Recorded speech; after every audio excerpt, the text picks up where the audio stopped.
Em um belo dia no trabalho, em uma sexta-feira à tarde, para ser mais exato, o horário do expediente já tinha acabado, mas um colega continuava trabalhando arduamente.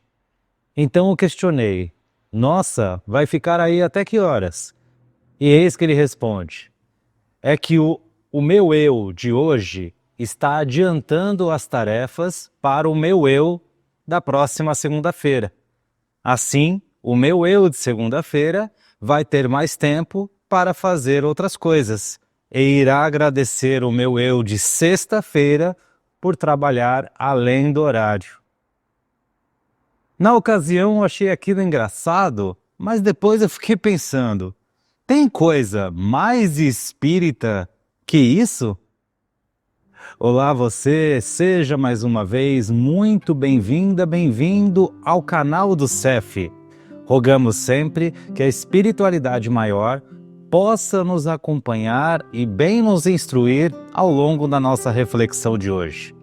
E vejam só, meus amigos, uma banalidade, uma conversa totalmente informal, no decorrer já de um fim do expediente da semana, e me vem esse pensamento, essa reflexão.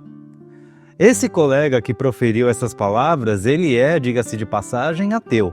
Ele nega, ele realmente não aceita as religiões aí predispostas. Mas como eu disse anteriormente, tem coisa mais espírita do que fazer hoje pensando no futuro? A ideia desse meu colega era bem básica: disponibilizar mais tempo na segunda-feira seguinte para que ele pudesse fazer mais tarefas. Mas o modo como ele colocou realmente despertou a minha curiosidade. O meu eu de hoje produzindo um pouco mais para que o meu eu de amanhã possa ter mais tempo de fazer outras coisas e agradecer o meu eu do passado. Vamos colocar isso em termos práticos no Espiritismo. É a mesma coisa que na encarnação atual nós estivermos trabalhando, nos esforçando, produzindo frutos para que o nosso eu das próximas encarnações, ou seja, do futuro, pudesse ter mais coisas para fazer, para produzir, para trabalhar. E ao olhar para trás, agradecer, por que não, ao eu do passado, por ter produzido aquele algo a mais para facilitar a nossa vida nesse futuro que virá. Ou seja, semear melhor hoje para colher melhor amanhã.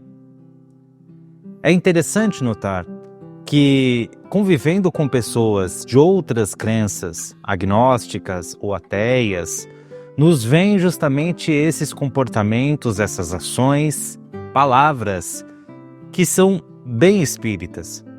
Você já lidou com alguém que se diz de outra religião, que nunca pisou na casa espírita ou tão pouco chegou perto de um livro de Kardec, realizar atitudes tão espíritas quanto aqueles que estão na casa espírita? Pois é, isso acontece frequentemente. Não quero abordar aqui aspectos como a caridade, porque isso já abordamos em vídeos anteriores. Como os próprios espíritos nos ensinam, fora da caridade não há salvação. Então todo aquele que pratica a caridade sem esperar nada em troca, ou ao menos esperar o mínimo em troca, o mínimo do mínimo, diga-se de passagem, já é espírita. Já pratica ali os ensinamentos dos espíritos e, obviamente, os ensinamentos de Jesus. Vamos abordar aqui a fundo outros aspectos.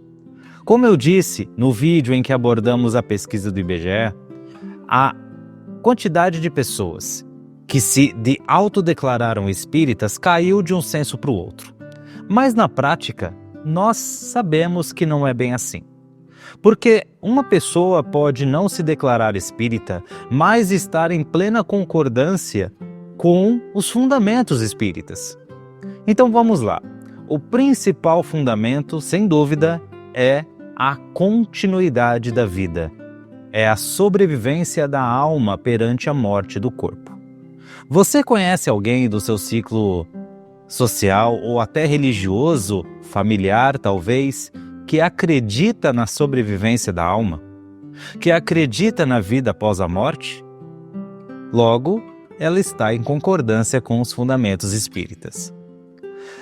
Alguém aí também acredita na lei de ação e reação? De que tudo que nós fazemos, de certa forma, o universo nos devolve? Logo, também está em concordância com os fundamentos espíritas. Alguém aí acredita na existência de demônios, assombrações, de que os pecadores vão arder no fogo do inferno eternamente, etc? No purgatório, talvez? Pois é, a seu modo, mais uma concordância com os fundamentos espíritas, porque os chamados demônios nada mais são do que espíritos desencarnados se manifestando frente ao mundo encarnado. Alguém aí também acredita de que, em certas ocasiões, a destruição visa o aperfeiçoamento daquele local, daquele ambiente ou daquela pessoa? Alguém que porventura passou infelizmente por um trauma tão grande pessoal que no fim das contas fez com que aquela pessoa se transformasse? Vamos a um exemplo prático. Alguém que não realiza atividade física, por exemplo, que se alimenta e dorme mal, que vive estressado e que, porventura, em uma determinada manhã ou dia, sofre talvez um ataque cardíaco, um mal súbito ou algo do tipo. É socorrido e felizmente sobrevive e se utiliza daquela atitude, daquela situação para melhorar os seus hábitos, se transformar completamente, passando a dormir melhor, comer melhor, realizar atividade física e investir mais tempo na sua tranquilidade íntima, ficando assim menos nervoso e estressado? Pois é, essa é a base da lei de destruição que está no Livro dos Espíritos, onde a destruição é proferida pelos mentores como um passo em direção à evolução do mundo e também do nosso ser. Por mais paradoxal, contraditório que isso possa parecer em um primeiro momento, mas é a lei. Por fim, alguém aí acredita que a cada dia, por mais que o noticiário nos diga o contrário, o mundo está de certa forma melhorando? As pessoas estão ficando melhores? Pois é, está de acordo com a lei de evolução. Então percebam, existem muitos fundamentos espíritas que muitas pessoas acreditam, seguem, praticam e não se dizem espíritas. Tampouco conhecem uma palavra dos mentores. Então, o espírita, ele não se faz na teoria, e sim na prática. Tá gostando desse conteúdo até aqui? Então pratica uma ação de ajudar o nosso canal. Clica aí já no botão do gostei, do like e compartilha esse conteúdo para quem você quiser. Faça o nosso trabalho crescer cada vez mais. E o que nós percebemos é justamente isso, que o Espiritismo nada mais é do que um instrumento, um conjunto de práticas que transformam o nosso ser. Mas que muitas pessoas já trazem essas práticas, ao menos a certo ponto, enraizadas em sua consciência, que as praticam ou firmemente acreditam nelas, mesmo sem chegar perto de uma casa espírita. Muitas pessoas, aliás, que não admitem, acreditam nesses fundamentos em seu consciente. Ah, mas por que então eles não se dizem espíritas? Porque aqui o rótulo é o que menos importa. Se essas crenças interiores, se esses fundamentos, que residem ali de certa forma escondidinhos na consciência de cada um, são fatores que impulsionam, que fazem com que a pessoa se transforme, mesmo que lentamente, que fazem com que ela não cometa o mal ou pense duas vezes antes de tal atitude, já está valendo 100% a pena. Já valeu, já foi. Se de certa forma esses ensinamentos fazem com que ela cresça, com que ela melhore intimamente como pessoa, com que ela amadureça e a seu modo contribua para um mundo melhor, para a melhora da sociedade, quem somos nós de apontar se ela não deveria ou não se dizer espírita e não de tal religião? Percebam que, aos olhos da natureza, aos olhos de Deus, o rótulo que consagramos a nós mesmos, a religião na qual nós adotamos, é um fator secundário. Ela é muito mais relevante para nós, enquanto pessoas que estão na carne, no físico, do que para Deus. O que importa para Deus é aquilo que reside silenciosamente na nossa consciência. Aquilo que acreditamos, mas não o crer pelo crer, e sim aquilo que norteia os nossos hábitos e, por fim, os próprios hábitos através das nossas atitudes. Muitas pessoas têm inato em seu coração a atitude de fazer o bem, por exemplo, de doar uma roupa, um cobertor, comida, ajudar o outro, não importa o que o outro vos faça, e assim por diante. E mesmo sem se dar conta, acreditam em seu coração na lei de ação e reação, na lei do amor, em outras leis espíritas. É necessário que ela se admita espírita? Longe disso, muito pelo contrário. O que importa é o exemplo sendo dado, a conduta frente a todos aqueles que estão encarnados e estão atentos às suas atitudes, ou os desencarnados que igualmente mantêm os seus olhos abertos para observar as atitudes dessa pessoa. Então nós percebemos aqui que o Espiritismo vai muito além dos livros, vai muito além da casa espírita. Ele está, como o próprio Kardec determinou, na natureza. E a natureza é o que envolve todos os seres vivos, todas as criações divinas. Já dissemos aqui e repetimos, toda vez que uma pessoa, através de uma lei ou de uma prática espírita, mesmo sem ser espírita, realiza um hábito de bem, de amor ao próximo, está reafirmando o espiritismo frente aos demais. Não é subindo em palanques e lendo todas as perguntas do Livro dos Espíritos ou as lições do Evangelho segundo o Espiritismo que o Espiritismo, que a doutrina espírita, será reafirmada no mundo. Muito pelo contrário, será pelas atitudes que estarão de acordo com a doutrina. Não devemos nunca perder de vista de que Jesus foi o grande vanguardista da doutrina espírita.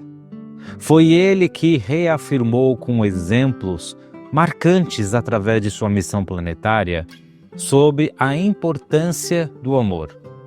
E o amor sendo o caminho mais curto até o Pai Maior. O Espiritismo veio séculos depois, reorganizando as ideias e reafirmando os ensinamentos primitivos do Cristo, que ficaram lá para trás sendo, infelizmente, deturpado por crenças errôneas. O Espiritismo é isso, é o amor ao próximo, praticado também pelo amor que nós conservamos por nós mesmos e a Deus, nosso Pai.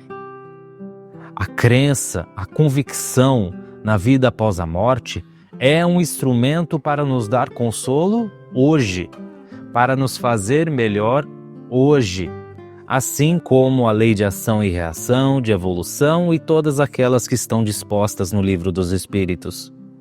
Logo, contando com esses instrumentos, vamos trabalhar melhor hoje, guardando aí as devidas proporções de trabalho para o nosso eu do amanhã, para juntos olharmos para trás e percebemos o quão importante foi semear, o quão importante foi praticar, transformar e alterar os nossos hábitos de hoje, pois assim estaremos não só construindo um futuro melhor para nós mesmos, mas, sem dúvida, também construindo um mundo melhor, um mundo que nós queremos para os nossos e para todos que estão ao nosso redor. Então, em resumo, trabalhar hoje, ter algumas horinhas extras hoje para colher no futuro, porque o futuro virá, nós acreditando ou não na doutrina espírita, o futuro virá e nós seremos integralmente responsáveis por aquilo que trabalharmos, nos esforçarmos e fazermos no agora. E vamos dar um passo a mais nessa semeadura que estamos fazendo hoje com as nossas vibrações? Convido a você a juntos fecharmos os nossos olhos para que juntos possamos tranquilizar o nosso coração, a nossa mente e possamos entrar em sintonia fraterna com toda a espiritualidade aqui presente por meio das nossas energias, da nossa conexão com o mais alto, onde rogamos que a luz de Jesus possa cobrir o planeta Terra com muita luz, com muita paz, levando cada vez mais a redenção aos corações que hoje ainda praticam a violência, os conflitos, as guerras.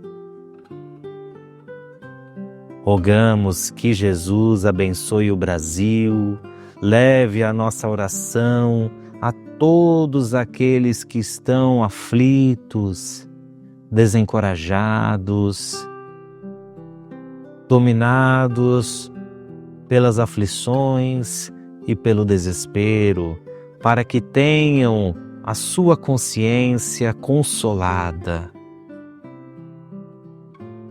Que Jesus possa habitar a todos os lares, levando cada vez mais compreensão, entendimento.